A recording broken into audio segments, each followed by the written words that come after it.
Buenas, ¿cómo les va? Espero que bien.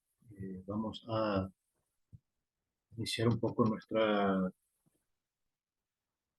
bolilla 9, perdón, nuestra bolilla 9 del derecho romano 1, en donde hoy estaríamos hablando de lo que es el sujeto del derecho, del día 8 de mayo del año 2024. ¿Sí? Y en esta bolilla 10, como les dije, vamos a hablar del sujeto del derecho. Y cuando hablamos del sujeto del derecho, estamos hablando del hombre o del ser humano, ¿sí? Eh, Porque recordemos que nosotros somos sujetos y estamos sujetos al derecho. Por eso dice, nuestro título dice, del sujeto de la reacción jurídica, el concepto de la persona, ¿sí? Y dice, el derecho es un ordenamiento social, es decir, un sistema destinado a regular ciertas relaciones que puedan producirse entre los hombres, considerados individual o colectiva. El hombre, el ser humano, es el eje alrededor del cual rige el derecho, es decir, es el sujeto de la relación jurídica. Y en el concepto ya tenemos una base, una muy buena base. El derecho es el ordenamiento social, ¿sí? Es el ordenamiento social, es decir, un sistema destinado a regular ciertas relaciones que puedan producirse entre los hombres en forma solitaria o en grupo. Por eso dice, considerando individual y colectivamente. El hombre, ser humano, claramente dice ahí, es el eje alrededor del cual rigen el derecho, es decir, es el sujeto de la relación jurídica. Recordemos que por eso habla mucho y especifica cuando dice el hombre, ¿sí? O el ser humano. Por eso dice el hombre, el ser humano, el hombre, coma, ser humano, ¿sí? Porque recordemos que primeramente tuvimos nosotros los seres humanos nuestras reglas. Sabemos que los animales no tienen reglamentos, no tienen reglas o leyes, ¿sí? Pero,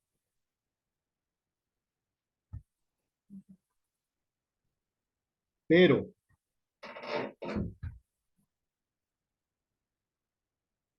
ellos tienen su propia ley, el animal. Ellos hacen regir sus propias leyes, que es innato y natural en ellos. Sin embargo, el ser humano necesita algo que le oriente. Y la orientación para el ser humano viene a ser las leyes o las reglas por el cual debe regirse. Por eso dice, él es el sujeto de la relación jurídica. Ahora bien, todo ente humano, individual o colectivo, a quien el ordenamiento jurídico reconoce aptitud para adquirir derechos y contraer obligaciones, se llama sujeto de derecho. Por eso nuestro título es sujeto de derecho. Desde el punto de vista jurídico, este sujeto dotado de capacidad jurídica se llama persona. De allí nace la clasificación fundamental de las personas que pueden ser personas físicas y personas individual o personas ideal, jurídica o colectiva, como las asociaciones, las corporaciones son las jurídicas por colectiva. Sabemos que la persona física es la persona del ser humano. Las personas jurídicas son las empresas, porque una empresa no puede llamarse o hacerse llamar fulano de tal. Por lo tanto, es una persona, un ser humano, que lo representa. Por lo tanto, a eso se refiere cuando hablan de personas jurídicas.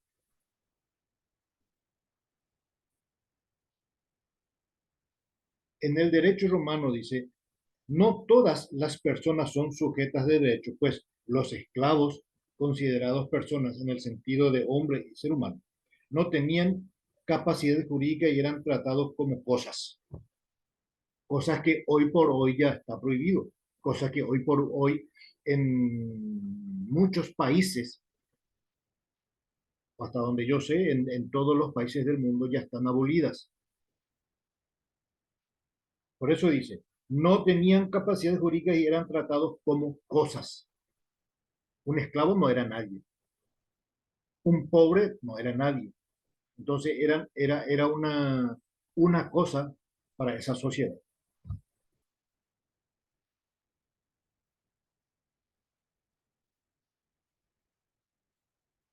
Algo que habla un poco de lo que fue, que ya habíamos hablado con antes bolillas anteriores, dice, en efecto, Gallo dice en sus institutos, ciertamente la primera división de derecho de persona es esta. Todos los hombres son libres o son esclavos. Donde puedan ver también que los términos personas y hombres son sinónimos. Es por eso que se usa mucho persona, hombre, o hombre, persona. Porque cuando estamos hablando de hombre, no está hablando solamente del varón. Cuando habla de persona, están hablando en forma genérica. Varón, mujer, lo cual nos aclara la diferencia existente entre el concepto actual de persona, explicando el comienzo o al comienzo y el que dando los romanos a la misma palabra. La palabra persona proviene de la misma palabra. Significa el papel que desempeña el hombre en la vida social.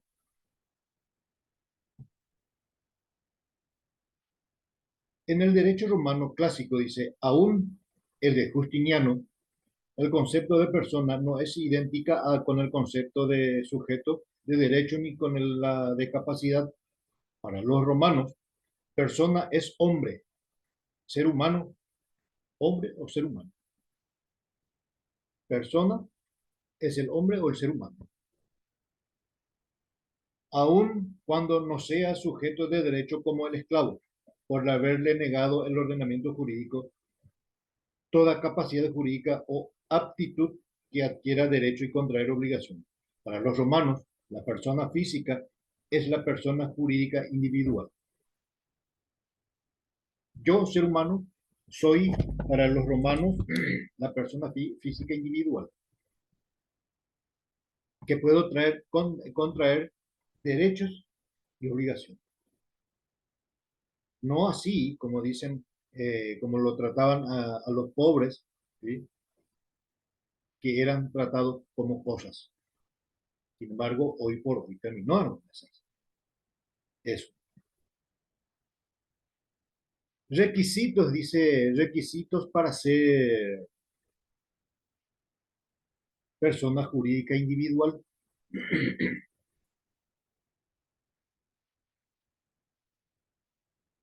Y para que el ser humano, dice, exista como persona, para el derecho decían los romanos que era necesaria tres condiciones.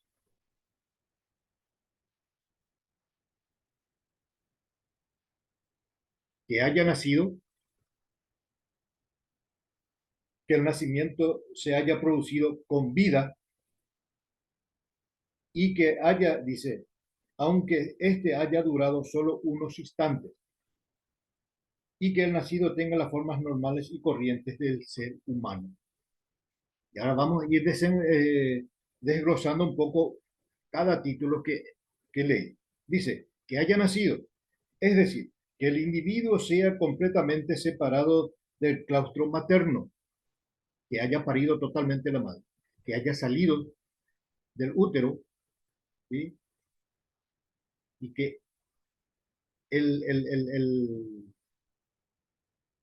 el médico lo tenga ya en sus manos fuera del seno materno. Dice, porque cuando dicen las fuentes romanas, mientras el no nacido no se ha desprendido del vientre, y en latín dice, significa nascitorum, o nascitorus, perdón, que es el no nacido, no se ha desprendido del vientre de la madre, no constituye un nuevo ser vivo aún, sino que sigue siendo una porción de la mujer. Por eso dice que haya nacido. Recién cuando, para ellos, recién cuando el bebé haya salido por completo del vientre de la madre, recién ahí es, para ellos es un nacido.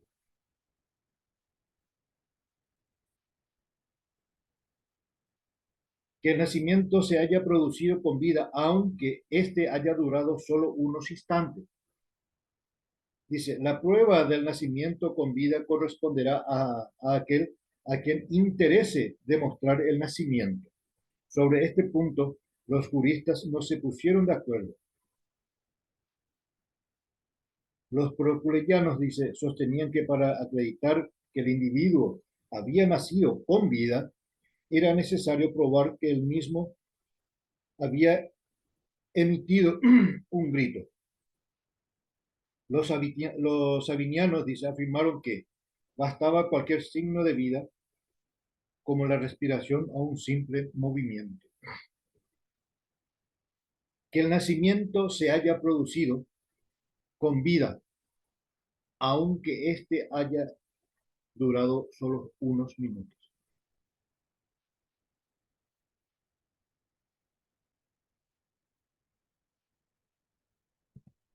Que el nacido tenga la forma normal y corriente del ser humano. Dice, esto equivale a decir que no se reconocería de carácter de persona, es decir, el hombre o de hombre a los monstruos. Era tan quisquilloso todo este tema desde aquel entonces, con todo esto para sí realmente ser denominado persona o un ser humano. Porque todos estos requisitos ellos veían. Y no crean que era solamente en aquel entonces. Eso es hasta hoy día, que haya nacido, que el nacimiento haya sido producido con vida, aunque se haya durado unos minutos, porque también eso se puede comprobar de que el chico nació vivo y murió un minuto después, o que haya nacido muerto. También hay formas de comprobar. Y que, eh, no se puede, no podemos nosotros quedarnos con lo que pudo haber dicho la persona que supuestamente vio que el chico nació. Porque hay formas y formas de comprobar si nació vivo o nació muerto.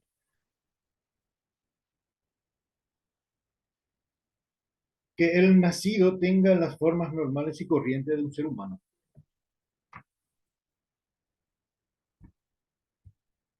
Cosas que existen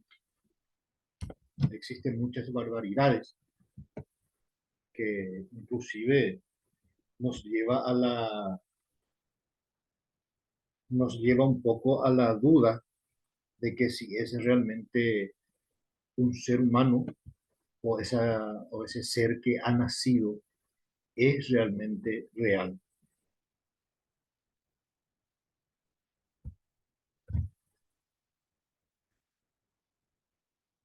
Cuando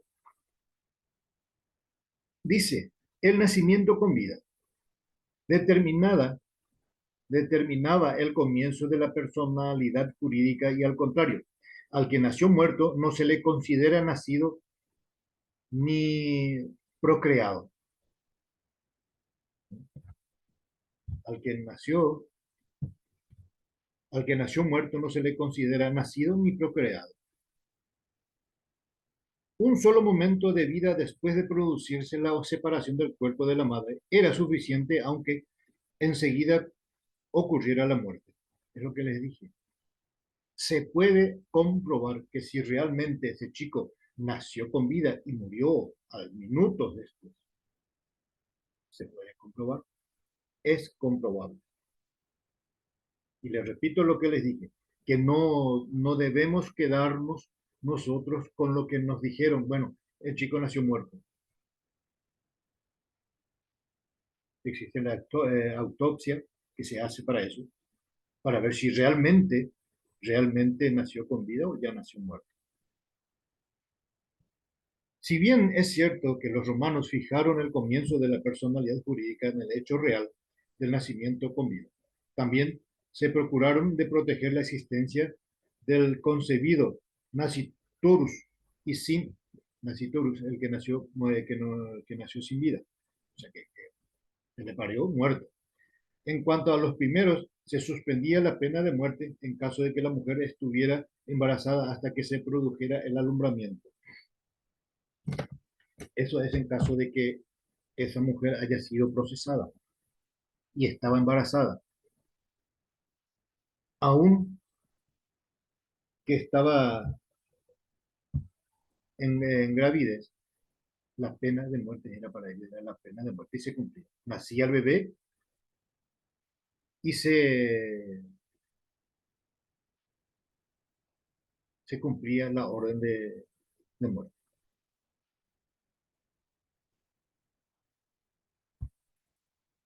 Estos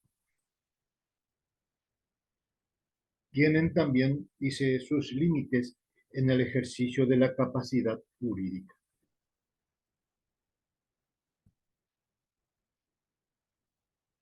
La capacidad jurídica o capacidad de derecho es la actitud para adquirir derechos y contraer obligaciones que puede tener una persona. La capacidad jurídica puede estar limitada en cuanto a su ejercicio y en este sentido se distinguen la capacidad de obrar o de derecho o de hecho.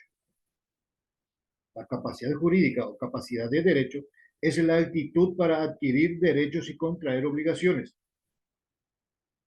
que puede tener una persona. La capacidad jurídica puede estar limitada en cuanto a su ejercicio y en este sentido se distingue la capacidad de obrar o de hecho.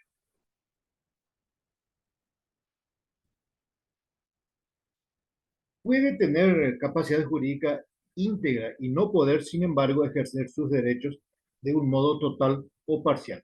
Es decir, que tener capacidad no significa poder ejercitar los derechos siempre, pues existen una serie de causas de índole natural, civil o social que nos impide o que impide que la realización de actos jurídicos que modifican el estado jurídico de una persona física, que son, dice, el sexo, la edad, la salud corporal, la religión, la profesión, el origen, el domicilio y la infamia. Y eso vamos a ir viendo un poco más adelante. ¿Por qué dice eso?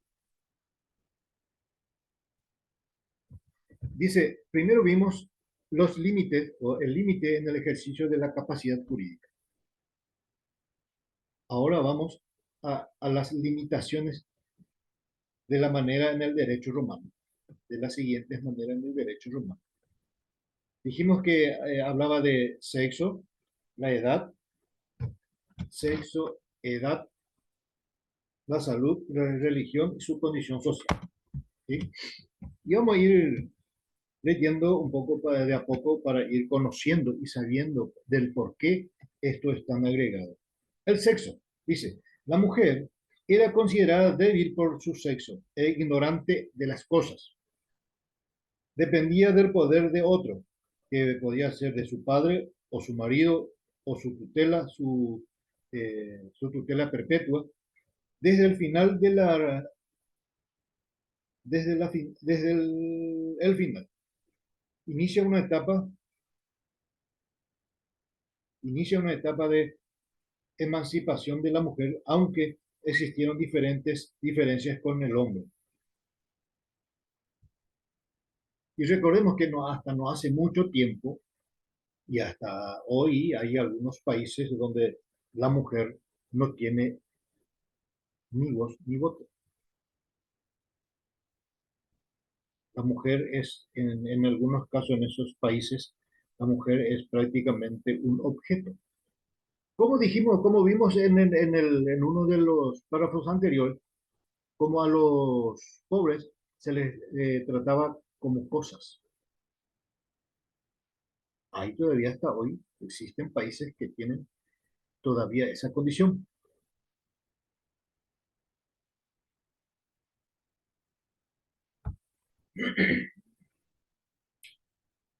La mujer dice, estaba incapacitada para el ejercicio de los derechos políticos. No podía ser tutora, no podía ejercer la patria potestad sobre sus hijos, no podía figurar como testigo en el testamento, no podía representar a otra persona en un juicio ni acusar criminalmente. O sea que no tenía ni voz ni voto.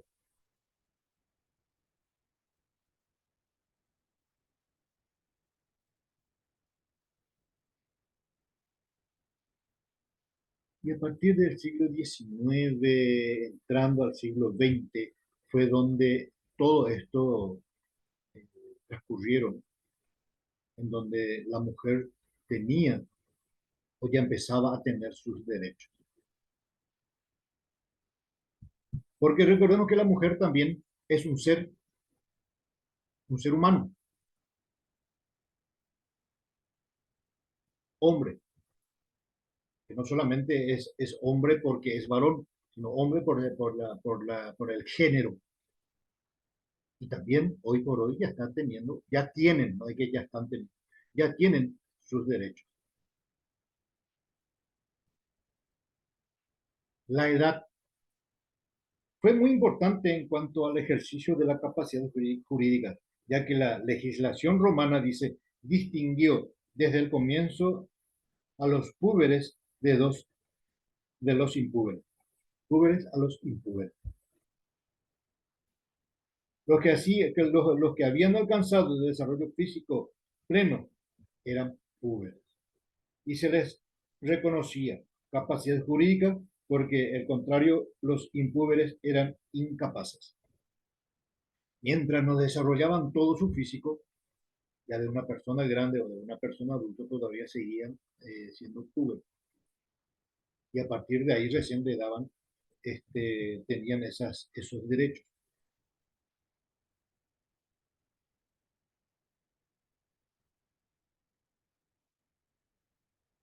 Y para refrescar un poco la memoria, porque yo recuerdo que ya habíamos dado en una de las clases anteriores, y dice, entre los dos extremos se fijaron después una serie de grandes intermedios que permitían a la persona la realización de determinados actos jurídicos.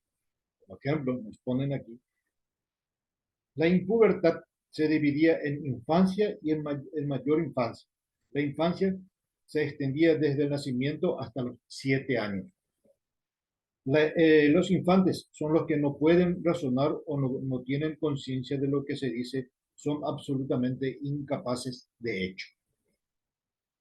La mayor infancia se divide en próxima a la infancia y próxima a la pubertad. La primera comprendía a la mayoría de 7 años que no hubiesen cumplido aún los 10, hasta los 12 años. Las mujeres y los varones hasta los 14.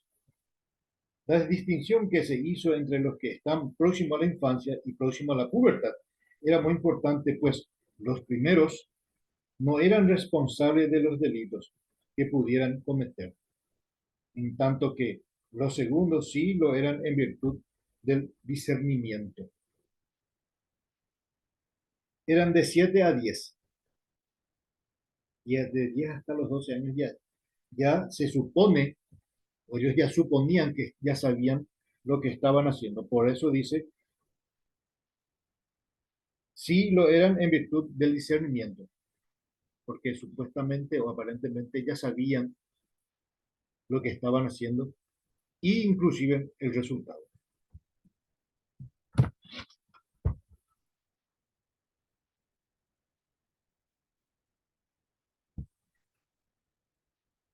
Luego tenemos la salud. Era también un factor que tuvieron en cuenta los romanos para ejercer la capacidad jurídica. El mudo y el sordo no podían ser testigos de los testamentos, y el ciego para testar debía realizar mayores solemnidades que los normales. Los castrados y los impotentes por defectos orgánicos no podían casarse. Los locos o los furiosos, como lo llamaban ellos, uy, acá está un poco crudo, los locos, dice, y a ellos les llamaban los furiosos, podían ejercitar sus derechos en los momentos de lucidez. Los idiotas o subdesarrollados eran equiparados a los infantes y por lo tanto considerados absolutamente incapaces. Por eso se les designaba un tutor o un curador. En cuanto a los pródigos, quienes dilapidaban locamente sus bienes, eran considerados como infantes mayores próximos a la pubertad, nombrándosele un curador para la administración de sus bienes. Desde tiempos memoriales ya habían o ya existían esto. Lo que tenían muchos y jugaban con lo que tenían. Por eso dice un poco acá, los locos o los furiosos podían ejercitar siempre y cuando llegaban en un momento de su lucidez. Siempre y cuando. ¿Y cuándo era eso? ¿Cuándo era eso? La religión tuvo relativa importancia para el ejercicio de los derechos para derechos, pero al penetrar el cristianismo en el Imperio Romano, y sobre todo después de que se le reconoció como la única religión del Estado, la situación varió en el orden jurídico. Los emperadores promulgaban leyes que limitaban los derechos de los judíos y, si, y de los herejes, apóstatas. Pudieron herejes apóstatas y pudieron solamente disfrutar de los derechos civiles.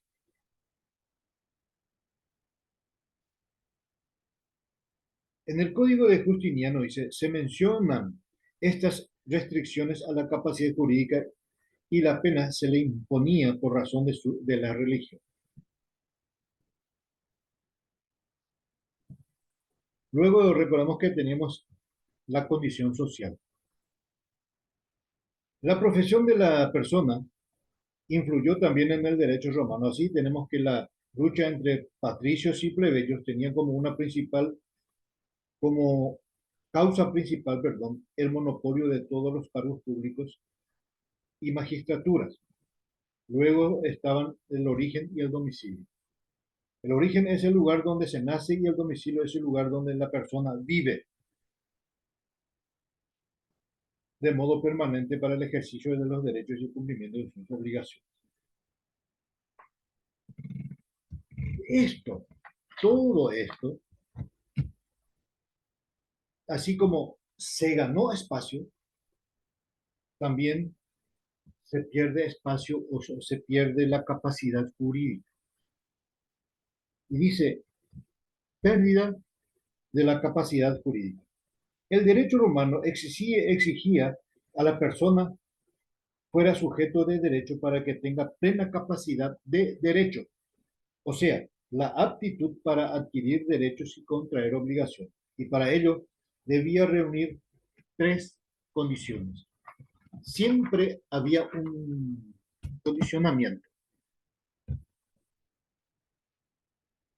Y dice, condiciones indispensables para que las fuentes romanas denominaban Estado, los cuales eran el status libertatis, que era gozar de libertad, status civitatis, que era ser ciudadano, y el status familiar, que debía tener una o formar parte de una familia.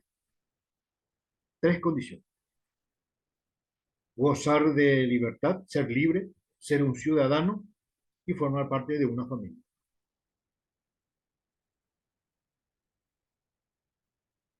Ahora, en el derecho romano, la capacidad jurídica de la persona se extingue por la pérdida de los estatus civiles. Dice, en los primeros tiempos se efectuaban ceremonias públicas con ocasión de un nacimiento, la vida.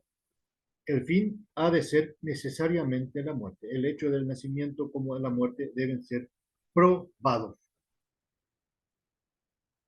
Nació, bueno, se comprobó que nació. Murió, bueno, hay que ver, comprobar realmente si realmente murió o no esa persona o ese ser humano.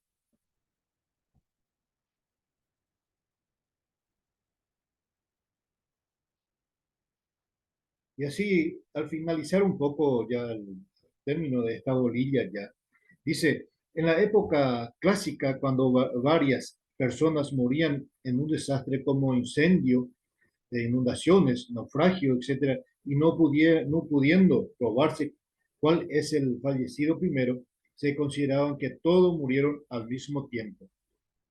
Esto es debido a que la determinación de la muerte es de una persona antes de otra era muy importante, pues ella decidía el derecho de sucesión.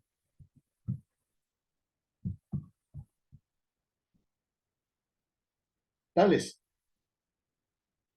eran así de quisquilloso eran las leyes en Roma y hasta hoy siguen esto. Recuerden que muchas leyes todavía siguen vigentes desde el derecho romano, con la diferencia de que estos iban siendo modificados paulatinamente, pero en el fondo tienen todas las condiciones desde aquel entonces, tal vez con otros términos, tal vez con otras formas, pero siguen siendo iguales. Esperando de que esta clase de la bolilla 9 del sujeto del derecho sea provechoso, porque yo sé que en algún momento algunos, como les dije en una oportunidad, algunos se irán hacia la pena, a lo penal, y esto es muy lindo. Y eso es bueno, porque en lo penal, el derecho penal es profundo y es muy lindo para aquellos a quienes les gusta lo penal. Este es su principio. Me despido de ustedes, esperando que sea eh, productivo esta clase y por sobre todo que sea aprovechado. Buenas tardes.